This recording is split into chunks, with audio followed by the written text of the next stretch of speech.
Good evening, I'm Olivia Noah, and this is Voice TV News. Our top story tonight: Iran is in mourning following the tragic helicopter crash that claimed the lives of President Ebrahim Raisi, Foreign Minister Hossein Amirabdollahian, and several other officials. The country has begun a series of government-led funerals and processions to honor the deceased and project strength in a region fraught with tensions. Thousands of mourners dressed in black gathered today for the first of several funeral ceremonies. These events are reminiscent of past mass demonstrations in Iran, such as the millions who turned out in 1979 to welcome Ayatollah Ruhollah Khamenei and the estimated 1 million who attended the 2020 processions for General Qasem Soleimani. While it remains uncertain if President Raisi and Foreign Minister Amirabdollahian will draw similar crowds, the government is ensuring a strong presence. Raisi's controversial tenure,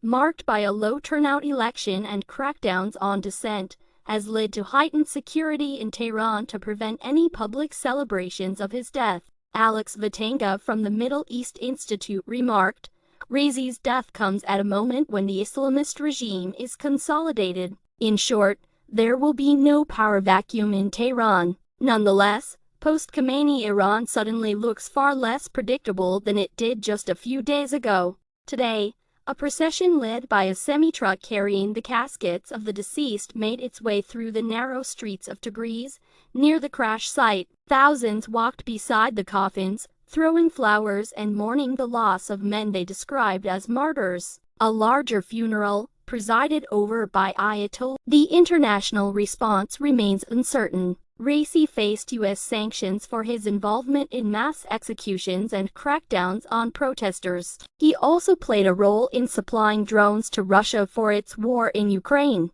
UK's Security Minister Tom Birjand stated, "President Raisi's regime has murdered thousands at home and on Thursday. Raisi's hometown of Birjand will host a procession, followed by his burial at the Imam Reza."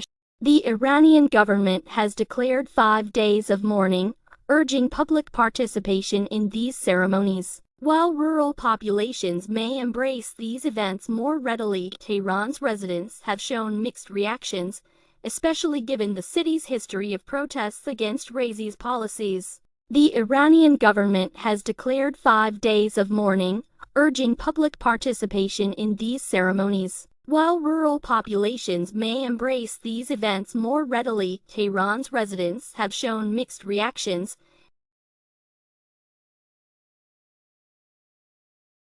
Recent protests, such as those following the 2020 death of Mahsa Amini, have highlighted the capital's dissent. The government's crackdown on these demonstrations resulted in over 500 deaths and 22,000 arrests. The economic fallout from the collapse of Iran's nuclear deal has further fueled public. On Sunday night, as news of the crash spread, anti-government chants and fireworks were reported in Tehran. Critical messages and jokes about the crash circulated online, prompting Iran's top prosecutor to threaten legal action against those publishing false content, lies and insults.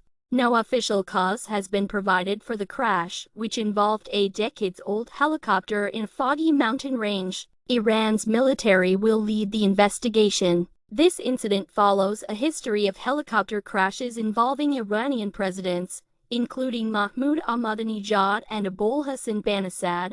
Meanwhile, Iran's new Assembly of Experts held its first session today, with a flower-ringed portrait of Raisi marking his seat. This 88-member panel, responsible for selecting the next supreme leader, faces a significant task ahead. Acting President Mohammad Mokber was also in attendance.